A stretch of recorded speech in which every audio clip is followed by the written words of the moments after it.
Imagine yourself facing a monster. Maybe it's your anxiety or OCD. It can take on any form. It can look like anything. It can be tall, small, short, big. It can have claws, horns, sharp teeth. It can be furry, bald, however you describe your monster. Between you and the monster is a giant pit that represents your symptoms. Those never-ending feelings of anxiety or OCD, the nagging questions and doubt of anxiety that it loves to bring. This canyon or pit is really big, really big. You can hardly even see the bottom. It almost feels hopeless that this big pit will be there forever.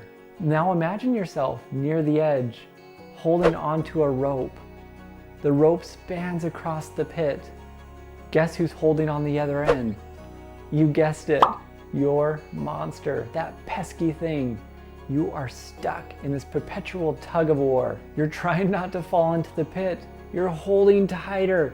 I mean, the rope has been your security and safety this long. The rope are your compulsions, the things that your anxiety says will keep you safe. They are the, just check the stove one more time. Are you sure you're a good person? Go ask mom again.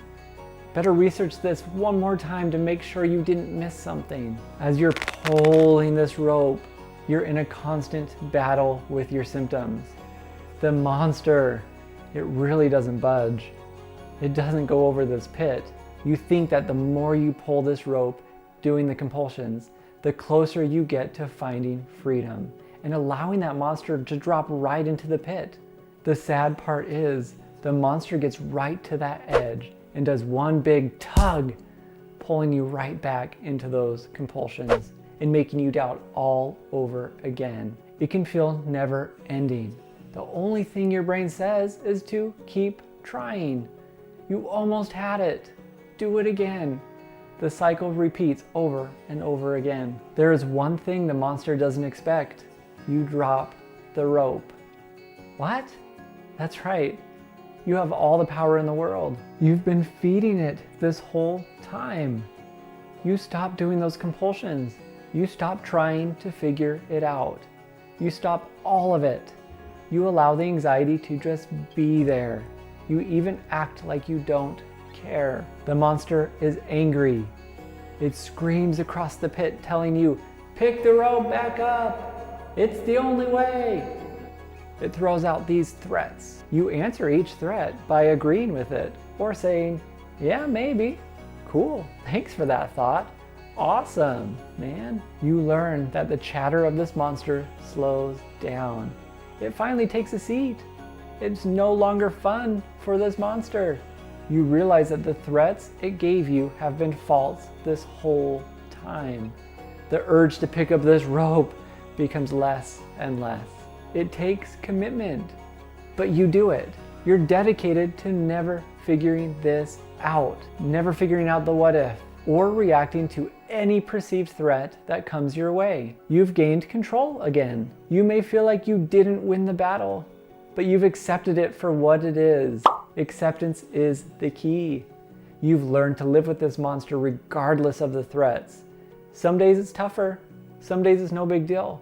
Regardless, you live your life the way you want to live your life. Ultimately, what I want you to do is figure out what you are still holding on to and allow yourself to drop the rope. Your time is now, like right now.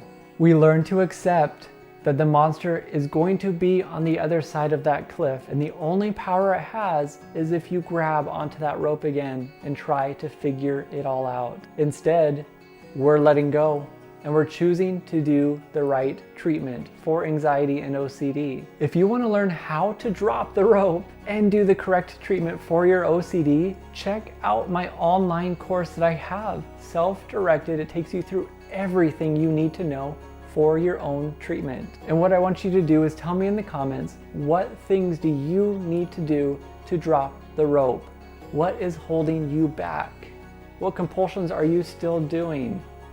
Thank you so much for watching, and I will see you next time.